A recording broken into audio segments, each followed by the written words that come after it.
Mambo vipi? Safi kabisa. Uko vizuri?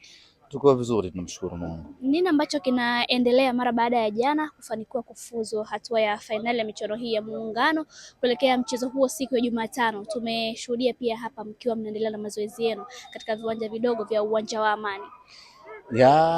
Mara baada ya mechi ya jana kumalizika, leo rasmi tumerejea katika uwanja wa mazoezi kwa ajili ya kuanza programu ya mazoezi na maandalizi kuelekea katika mchezo wetu wa Jumatano, mechi ya fainali.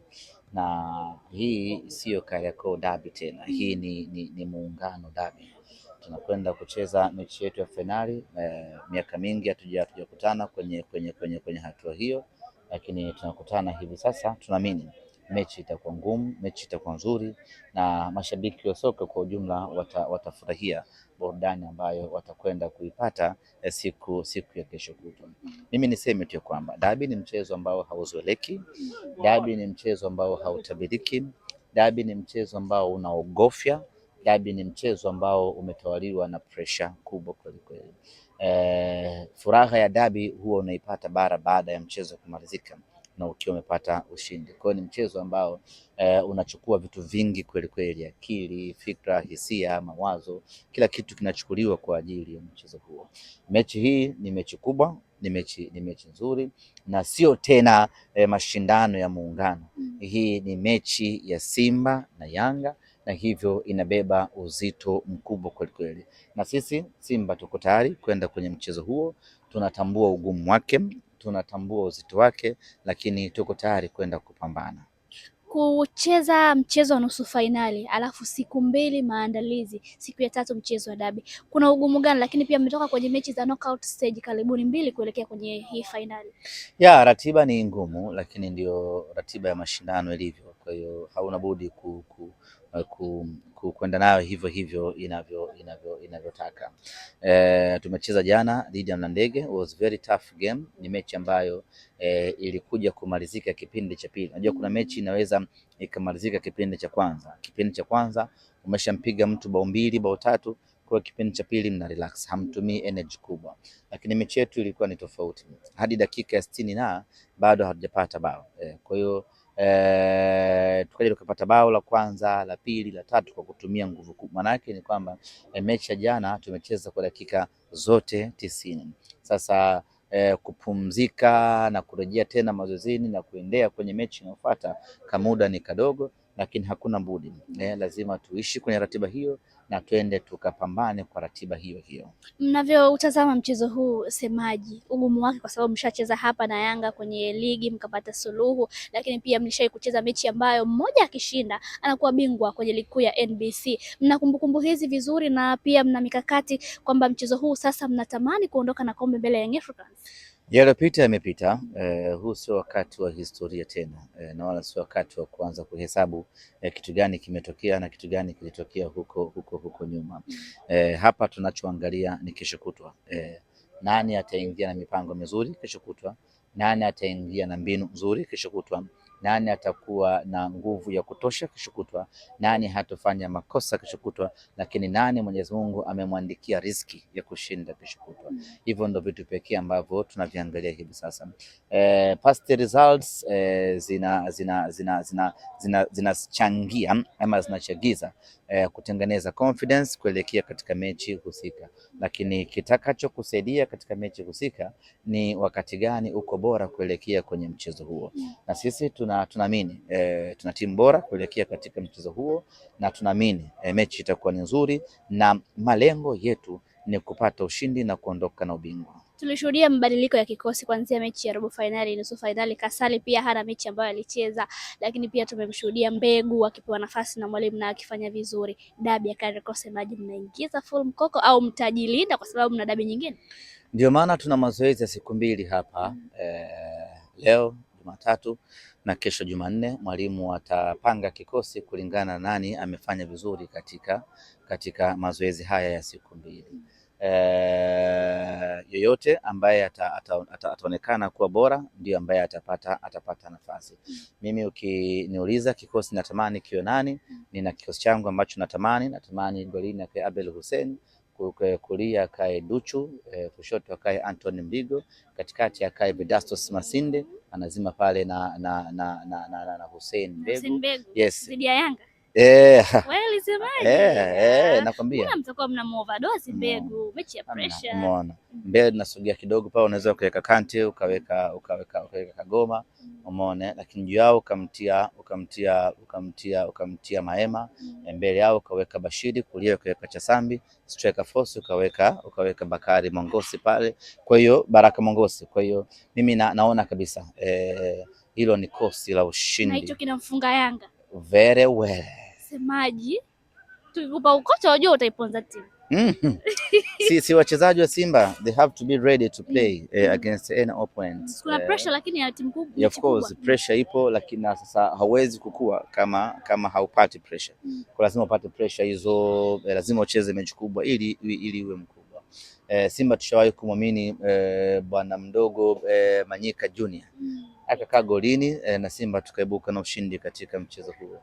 Kwa hiyo tunaweza kumbukumbu Simba za kuamini vijana wadogo hawa kina Shomari, unaona leo walianza kucheza mechi kama hizi na sasa ni mataikun ndani ya Simba yetu. Kwa hiyo mimi naamini kosi hilo lina uwezo wa kufanya ubaya vizuri tu, as long as wewe ni Simba, basi unatakiwa kuonesha kwamba wewe ni Simba na muda wowote uko tayari kwa mapambano. Katikati pale unamweka Semfuko Charles. Naona umemposti Chama leo ukaandika kingunge. Kingunge ni neno la Kiswahili au ni neno la wahenga?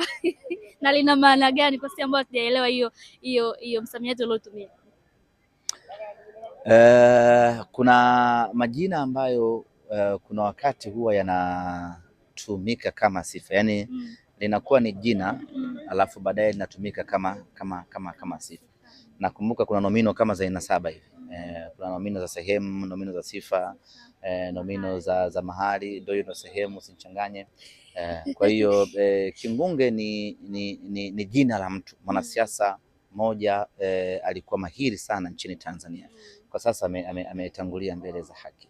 Alikuwa anaitwa Kingunge Ngombale Mwiru. Alikuwa ni mtu hodari, mtu shujaa, mtu shupavu, na aliishi kwa miaka mingi kidogo duniani hapa, na alikuwa mtu imara kweli kweli.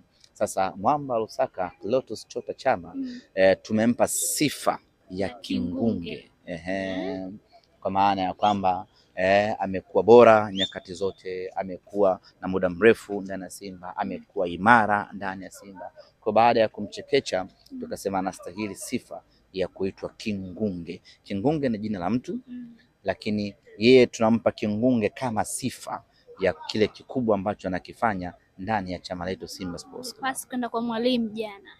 Jana amefanya vitu vingi vizuri, uwanja mzima umefurahia jana namna ambavyo alifanya hatari kubwa sana, hiyo pasi kwa mwalimu, pasi kwa Oura, magoli yote mawili ya kwanza yeye ndio chachu yake akitoa pasi za mwisho. Kwa hiyo ni top man kweli kweli, ni mchezaji ambaye amekuwa mhimili mkubwa sana ndani ya Simba Sports Club. Ni mchezaji kusema kweli ambaye ameumbwa kwa ajili ya kuja kuitumikia Simba Sports Club. Kila nikimtazama Chama machozi huwa yananitoka kwa sababu acha uongo bana. Nakwambia naona Mwamba Lusaka anaondoka huyo. Mwamba Lusaka anamaliza muda wake, anaisha na usamu wake. Tunafanyaje sasa? Unajua kupata mchezaji ile like to like huwa ni ngumu lakini tunaamini viongozi wetu watatumia muda mwingi kutafuta vijana wengine kuja kurithi mikoba ya Chama, although haitakuwa rahisi. Kwa hiyo kingunge ndio turning point ya mafanikio ya Simba Sports Club. Kingunge atakuwepo Jumatano bila shaka. Nani ana umri amemzidi mwenzie kati ya Kingunge, Chama na Mbegu? Kwa sababu nimesikia umri wa Chama huko mtandaoni kidogo nimeshtuka kwamba ana miaka 15. Asa Mbegu ana miaka 12. Mmediacha bana. Tutamaliza interview. Mbegu ana miaka 12 alafu Bashiru ndo ana miaka 9 na nusu. Na jana Bashiru alipata nafasi, ilikuwa bado kidogo angefunga. Kama angefunga kama angefunga manake ndo angekuwa mchezaji mdogo zaidi kwenye Kombe la Mapinduzi kufunga bao. Kwa Chama ni kakao. Chama miaka 17. Unawaambiaje kuhusiana na kiwango na performance ya Mbegu, kwa sababu wengi wanasema hivi hii ni mali Simba wailinde. The same to same. Mbegu ni mbegu ya taifa. mbegu ni mbegu ya taifa, na sasa mbegu yu tayari kwa ajili ya kulitumikia taifa lake la Tanzania.